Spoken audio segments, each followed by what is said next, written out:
Assalamualaikum warahmatullahi wabarakatuh. Selamat pagi semuanya.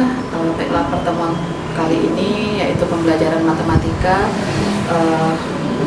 yang kita mulai dengan materi pertama, yaitu konsep pengumpulan, penyajian, dan penafsiran data di halaman 6 dan 7. Nah, bisa dilihat dari gambar itu ada berbagai macam pengumpulan data. Ada untuk penghitungan tinggi badan, berat badan. Nah, untuk pengertian data dan statistika, itu dari hasil data tersebut Anda akan melihat jumlah penduduk baik laki-laki dan perempuan, berapa jumlah kepala keluarganya, berapa jumlah orang dewasa, dan tentang data yang lainnya. Nah, jadi data tersebut menampakkan angka-angka yang muncul dalam papan dan penduduk tersebut. Nah, jadi kita bertanya, apa yang dimaksud dengan data? Data adalah keterangan yang benar dan nyata yang dapat dijadikan dasar suatu kesimpulan. Data dalam matematika biasa disajikan dalam bentuk bilangan-bilangan.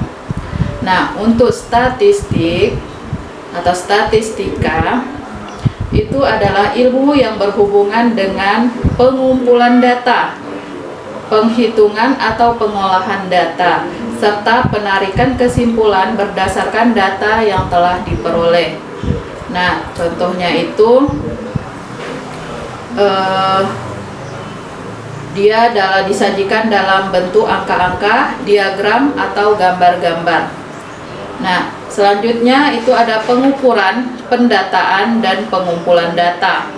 Pengukuran itu apa? Pengukuran adalah suatu proses pengumpulan data yang dilakukan melalui hasil mengukur. Itu pengertian dari pengukuran. Berarti dia dilakukan melalui hasil mengukur. Yang kedua, pendataan adalah suatu proses pengumpulan data yang dilakukan melalui hasil mendata, baik secara langsung maupun tidak. Yang ketiga, pengumpulan data adalah suatu proses pengumpulan data baik melalui pengukuran, pendataan, pengamatan, survei, dan yang lainnya. Berdasarkan jenisnya ada dibagi menjadi dua macam, data kuantitatif dan data kualitatif. Data kuantitatif ini biasanya merupakan data yang berupa angka atau bilangan. Misalnya, jumlah penduduk di desa Cikahuripan sebanyak 4.000 orang. Jadi ini kuantitatif. Contoh kuantitatif itu dia berupa angka. Kalau data kuantitatif ini biasanya mendeskripsikan suatu keadaan objek tertentu. Misalnya tentang kondisi lingkungan daerah. Desa Cikahuripan sangat sejuk karena berada di pegunungan. Nah, jadi dia itu mendeskripsikan suatu keadaan di daerah tersebut. Pengumpulan data. Sebelumnya Anda diminta untuk melakukan pengukuran tinggi badan dalam kelas. Kali ini Anda telah berhasil mengumpulkan sekelompok data tinggi badan teman kelasmu. Nah, di modul tentang materi pengumpulan data di halaman 8, nah itu ada disajikan sebuah data. Nah, Ani memperoleh data tinggi badan 32 orang. Nah, jadi data yang disajikan ini, yang di dalam tabel ini, itu berjumlah 32 orang. Ini tadi apa? Pengukuran tinggi badan. Ada 155, 155, 156, 154. Nah, ini masih acak. Ini masih acak berurutan nama sesuai nama yang telah didata. Nah, sedangkan Budi melakukan pendataan jumlah saudara yang dimiliki oleh 32 orang temannya. Dan ini juga disajikan dalam bentuk data, dalam bentuk tabel. Dan ini belum beraturan.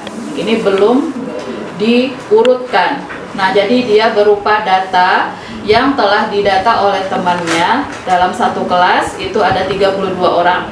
Yang di atas ini tinggi badan dan di bawah ini adalah jumlah saudara teman-teman Budi di dalam satu kelas.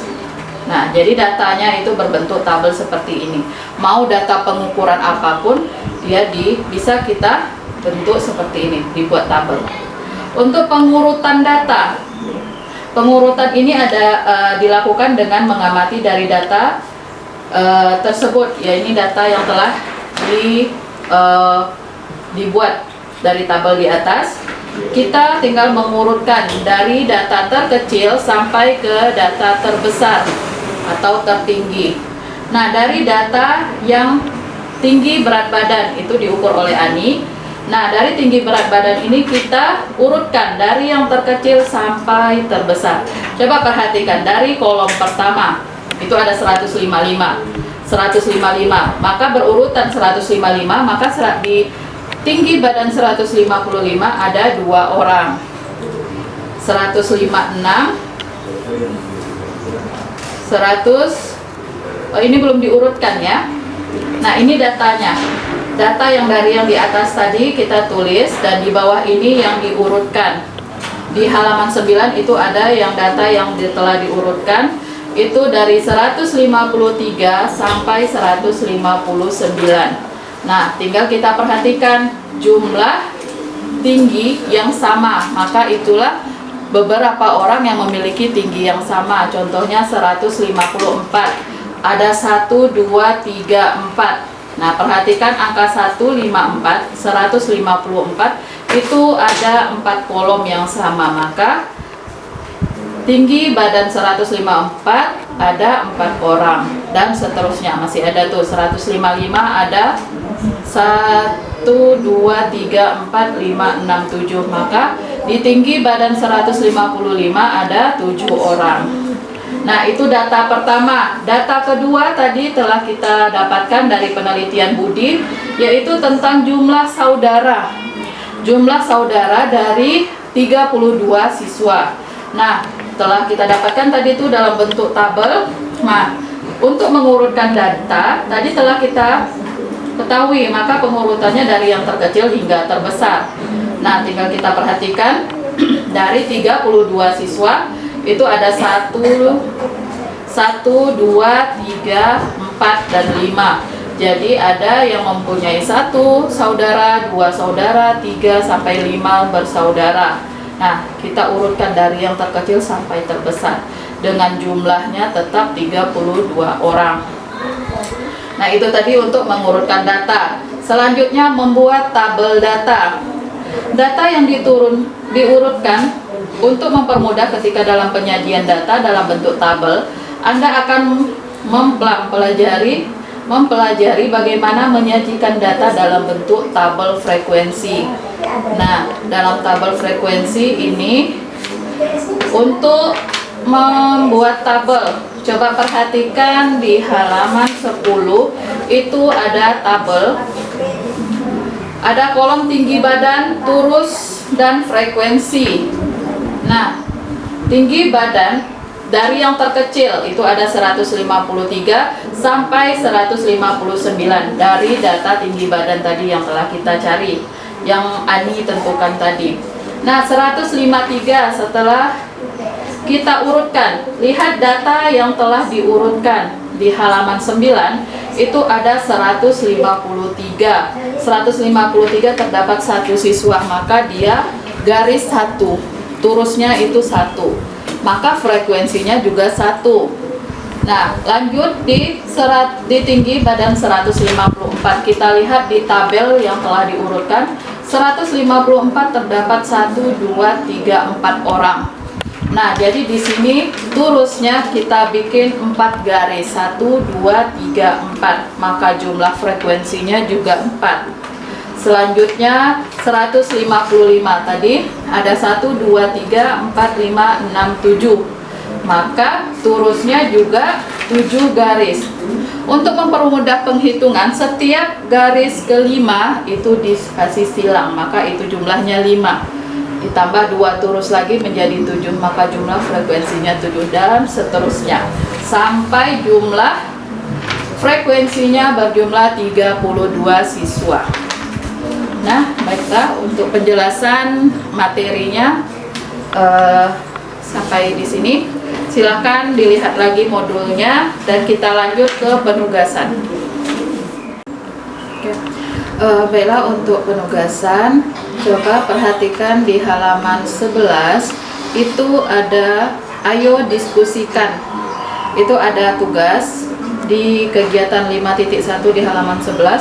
Itu ada langkah-langkahnya bagi kelompok terdiri dari 4 sampai 5 orang. Nah, yang kedua, lakukan pengukuran tinggi badan teman sekelasmu, maksudnya teman kelompokmu. Nah, jadi nanti kelompoknya 4 sampai 5 orang. Kalau tidak bisa untuk 2 atau 3 orang juga nggak apa-apa. Nah, yang penting ada pengukurannya.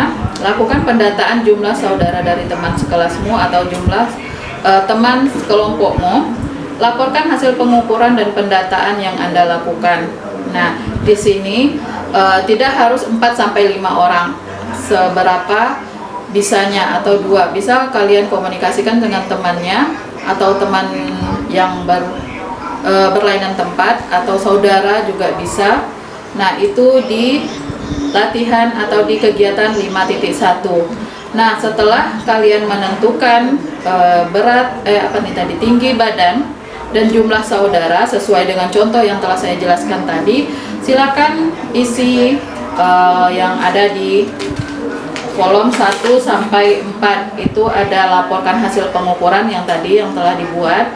Yang kedua, jelaskan pengertian data, statistik, dan populasi. Tadi telah saya jelaskan cara-cara memperoleh data, pengertian, pengukuran, pendataan, dan pengumpulan data juga telah saya jelaskan. Presentasikan dan laporkan hasil jawaban kepada gurumu.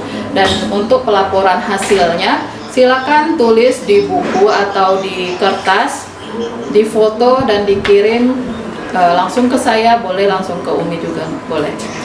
Nah, itu untuk penugasan. Selanjutnya itu ada latihan di halaman 13.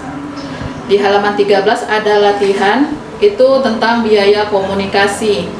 Nah, itu ada disajikan data. Ani memperoleh data biaya komunikasi per bulan dari 32 orang. Nah, itu ada disajikan data. Nah, urutkan, tugasnya yaitu urutkan data tersebut dari terkecil sampai terbesar. Begitu pula sebaliknya. Maka sebaliknya dari yang terbesar menjadi terkecil. Berarti di sini terdapat 2 buah data atau 2 buah tabel dari urutan terkecil ke terbesar, dari terbesar ke terkecil. Itu untuk latihan di halaman 13.